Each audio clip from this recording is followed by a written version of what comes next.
Halo teman-teman semuanya, balik lagi bareng aku Nur Hamidah. Jadi di video kali ini aku bakal ngebahas sesuatu yang menarik dan penting banget, apalagi buat kalian yang tertarik di dunia pendidikan, organisasi, ataupun manajemen, yaitu tentang strategi dan model pengembangan sumber daya manusia atau yang sering kita sebut dengan SDM. Kita bakal bahas satu persatu, jadi stay sampai akhir ya.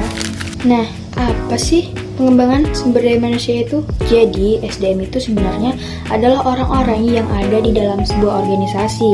Nah, mereka ini bukan cuma tenaga kerja, tapi justru jadi aset paling penting. Pengembangan SDM sendiri adalah proses untuk meningkatkan pengetahuan, keterampilan, kemampuan, bahkan sikap seseorang. Tujuannya apa sih? Jadi, tujuannya supaya mereka bisa bekerja lebih baik sekarang dan juga siap menghadapi tantangan di masa depan. Jadi intinya pengembangan sumber daya manusia itu bukan hal sekali jadi, tetapi proses yang berkelanjutan. Nah, supaya pengembangan sumber daya manusia ini nggak asal-asalan, maka dibutuhkan yang namanya strategi. Strategi itu biasanya dibilang sebagai rencana yang matang untuk mencapai tujuan tertentu. Dalam pengembangan SDM ada beberapa strategi yang penting, yaitu pendidikan dan pelatihan. Ini yang paling umum nih, misalnya pelatihan skill, workshop, atau kursus. Yang kedua yaitu pengembangan karir. Seperti organisasi harus punya jalur karir yang jelas supaya karyawan termotivasi berkembang. Yang ketiga ada coaching dan mentoring. Coaching itu lebih ke membantu seseorang menemukan solusi sendiri, sedangkan mentoring itu belajar dari orang yang lebih berpengalaman. Selanjutnya ada evaluasi kinerja. Ini penting banget nih buat melihat sejauh mana kemampuan karyawan dan apa yang perlu ditingkatkan. Nah, kalau strategi ini dijalankan dengan baik, maka hasilnya pasti lebih terarah dan maksimal. Selain strategi, ada juga yang namanya model pengembangan SDM. Model ini ibarat kerangka kerja atau panduan supaya pengembangan SDM itu berjalan sistematis. Beberapa model yang umum digunakan itu yang pertama ada model berbasis kompetensi, yang dimana fokusnya pada kemampuan yang dibutuhkan dalam pekerjaan. Yang kedua, ada model pelatihan dan pengembangan, yang dimana model ini menekankan peningkatan skill lewat pelatihan formal.